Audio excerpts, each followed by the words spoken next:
오늘의 영상을 시작하겠습니다. 1부 성격 너머니, 세 번째 성격의 형성 과정에서 두 번째 후천적 경험에 대한 이야기를 나누겠습니다. 부모님을 도와서 비탈진 작은 밭에서 일한 경험이 있습니다. 산을 개간한 비탈진 밭이라 위쪽에는 흙이 적고 돌이 많았습니다. 그곳에는 고구마와 콩을 심어도 뿌리를 깊이 내리지 못하고 열매를 거의 맺지 못했죠. 반대로 아래쪽은 땅을 파면 지렁이가 살고 흙이 많고 토양이 좋아서 씨를 뿌리면 많은 열매를 맺었습니다. 사람이 자란 환경과 경험은 성격 형성에서 마치 밭과 같다고 할 수 있습니다. 타고난 기질은 동일하다 할지라도 후천적인 경험을 통해서 집착과 왜곡된 신념, 정서 발달 수준의 차이가 나는 거죠. 좋은 성격이 되기 위해서는 좋은 환경과 좋은 반응들이 필요한데요. 사람은 출생국가, 어느 나라에서 출생했느냐, 어느 시기에 출생했느냐, 그 시대의 정신은 뭐냐, 그 시대의 주된 문화는 뭐냐, 당연히 성격 형성에 영향을 주죠.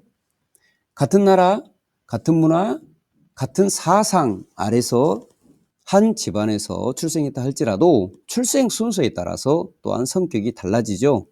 첫째를 낳고 양육할 때에는 기대도 크고 또 많은 것들을 위임하고 맡기기 때문에 리더십 부분에서는 상당히 도움이 되죠. 그러나 자녀와 잦은 충돌로 인하여 상처받는 경우도 많고, 특히 자녀의 기질이 어떤 강한 것을 좋아하는 것보다는 부드럽고 온유하고 뒤에서 돕는 것을 좋아하는 그런 기질을 갖고 있다면 당연히 부작용이 나타나겠죠. 이런 경우에는 나중에 청소년 시기가 지나서 부모와 자녀 사이에 심한 갈등 관계 아래 있는 경우도 많이 봅니다. 출생 순서, 둘째냐 셋째냐에 따라서 또 다르죠. 셋째는 보지 않고 데려간다는 말이 있는 것처럼 부모들이 셋째를 낳고 키울 때는 첫째와 둘째 사이에 경험한 것도 있고 여유도 생겼고, 그래서 더 성숙하게 자녀를 양육함으로 인하여 자유도 많이 주죠. 그래서 셋째는 성격이 좋고 대인관계도 좋고 구겨짐보다는 밝고 긍정적인 부분이 참 많습니다. 성격이 발달하고 완성된 시기는 만 24세 전후로 보는데, 대상관계 이론을 주장하는 사람들은 6세 이전의 경험이 인생에서 60%를 차지한다고 말합니다. 사람마다 개인차가 있고 이런 주장을 증명할 방법은 없지만 또한 부인할 수 없는 것도 사실입니다. 어렸을 때 많은 발달들, 자아 발달, 도덕성 발달, 뇌 발달, 정서 발달, 그리고 성격 발달까지 영향을 많이 받죠. 또한 성격 형성과 발달에 있어서 매우 중요한 게 성공을 경험하고 칭찬을 받고 또한 실패를 경험하고 좋은 성찰 반응을 경험하는 거 매우 중요합니다. 사람은 생존 본능이기 때문에 성공을 그리워하고 칭찬을 좋아합니다. 이것은 본능적이고 칭찬을 싫어하는 사람은 없습니다. 사람이 성공하면 칭찬을 기대하게 되고 칭찬을 받게 되면 큰 에너지가 쏟습니다. 성공한 사람은 성공적인 자세를 갖게 되고 매사에 성공을 기대하게 되죠. 그래서 여럿이 모였을 때는 줄반장이라도 해보고 대표가 되어본 사람은 리더십과 자신감의 차이가 나는 것을 보게 됩니다. 작은 경험이 큰 차이를 만드는 거죠. 작은 성공이 기회가 올 때에 붙잡는 용기를 가져다 주는 거죠. 심리학자들은 사람이 새로운 것을 인식하고 받아들일 때는 이미 가지고 있는 인지 구조를 변형시키고 맞추어서 해석하는 능력이 생긴다라고 봤어요. 이것을 심리학에서는 동화라고 하는데요. 성공을 경험한 사람은 새로운 일을 맡을 때에도 동화시키는 능력이 있다는 거죠. 프로야구를 시청하면 아나운서들이나 해설위원들이 종종 이런 말하는 것을 듣습니다. 우승팀에는 우승한 DNA가 있어요. 경험을 무시 못해요. 승리해보면 승리하는 방법을 아는 것 같아요. 큰 경기 경험의 차이가 승패를 갈랐네요. 승리하면서 자신감이 붙었어요. 스포츠는 흐른 싸움입니다. 뿐만 아니라 감독 한 사람이 바뀌었는데 선수들이 달라질 때가 많죠. 바로 성찰 반응입니다. 감독, 코치들, 부모에게 매우 중요한 것은 바로 성찰 반응입니다. 성공했을 때 칭찬도 해주지만 교만하지 않게 하고, 실패했을 때 좌절하지 않고 격려해 주는 것 매우 중요하지요.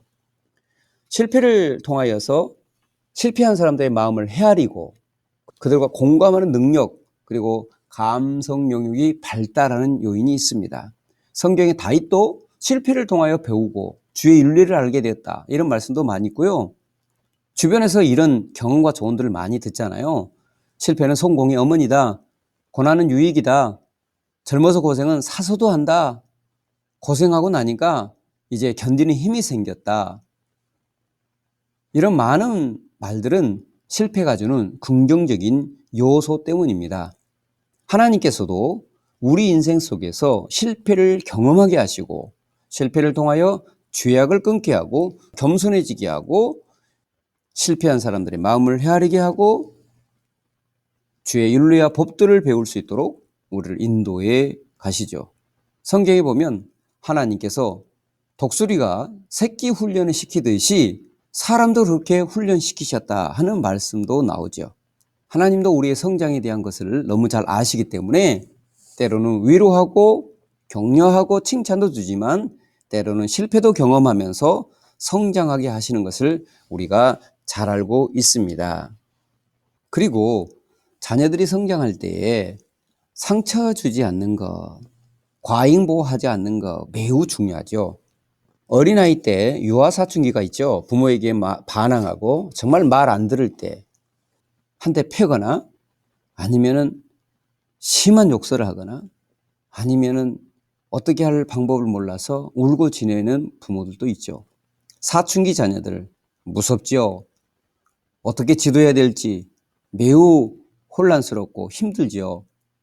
이 사춘기, 유아사춘기와 청소년 사춘기의 반항기는 실패를 통하여서 성장을 배우는 기회이죠.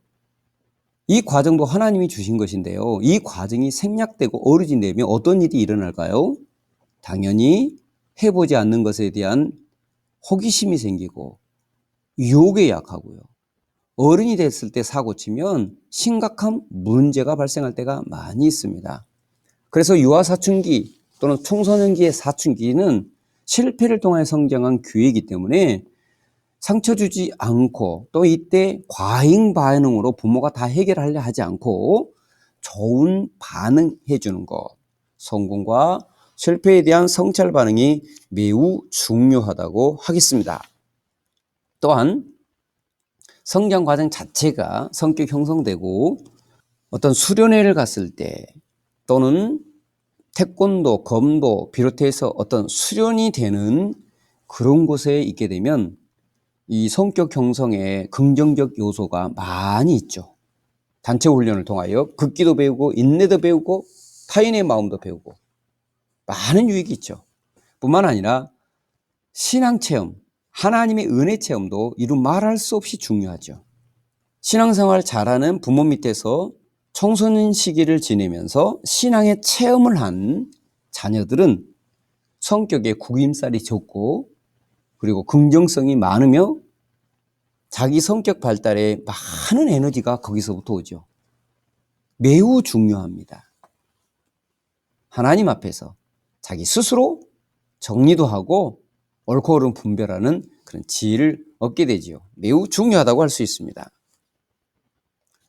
과연 이 성격이 후천적인 경험을 통하여서 선천적인 기질보다 더 많은 영향을 주었느냐, 즉 후천적 경험이 내 주된 성격이 되어 있느냐, 반대로 선천적 기질이 내 성격의 주된 요소가 되고 후천적 경험은 그거를 보완해 주느냐, 어느 쪽이냐가 매우 중요합니다. 여러분은 어떨까요? 여러분의 자녀는 지금 어떻게 성장하고 있나요? 가장 이상적인 것은 선천적인 기질이 내 주된 기질이 되고 후천적인 기질이 보완해 주는 것이겠죠. 시편 119편 71절입니다. 고난 당한 것이 내게 유익이라 이로 말미암아 내가 주의 율례들을 배우게 되었나이다. 다윗도 그렇고 많은 사람들이 고난을 통하여서 주의 율례도 배웠다. 하나님의 손길도 경험하는 거죠. 다윗뿐만이 아니고 하나님께서 모든 사람들을 고난을 통하여서 발전시키고 만들어가고 하나님의 사람이 되게 하시죠. 히브리서 12장 15절에 보면 너희는 하나님의 은혜에 이르지 못하는 자가 없도록 하고 또 쓴뿌리가 나서 괴롭게 하여 많은 사람이 이로 말미암아 더럽게 되지 않게 하며라는 말씀이 있어요. 부모가 자녀들에게 상처를 주고 쓴뿌리가 생기게 하면 은혜에 이르지 못하게 뿐만 아니라 대인관계에서도 원만하지 못하게 되고 공동체, 단체 생활을 하지 못하게 되죠. 인생에 심각한 문제, 심각한 성격 장애가 가져올 수도 있습니다. 청소년 시기를 거쳐서 어떤 경우는 정신과 치료를 받아야 하는 경우도 많이 있습니다. 디모데 후서 3장 14절에 보면 너는 배우고 확신한 일에 거하라. 너는 내가 누구에서 배운 것을 알며라는 말씀이 있어요. 하나님께서는 우리가 지속적으로 배우고 확신하며 성장해 가기를 원하신다는 것을 알 수가 있습니다. 여러분은 여러분의 실패, 좌절을 어떻게 보시나요? 하나님은 나의 실패, 나의 좌절을 어떻게 보실까요? 하나님은 우리의 자녀들의 좌절과 실패를 어떻게 보실까요? 그리고 여러분들은 그것을 어떻게 대처하고 있나요? 우리의 삶에 하나님의 축복이 임하도록 후천적 경험을 잘 쌓아가시기를 원합니다. 오늘은 여기까지 나누겠습니다. 여러분의 삶 가운데 하나님의 은혜와 사랑이 넘쳐서 그리스도의 장성한 분량에 이르도록 성장하기를 주의 이름으로 축복합니다. 샬롬.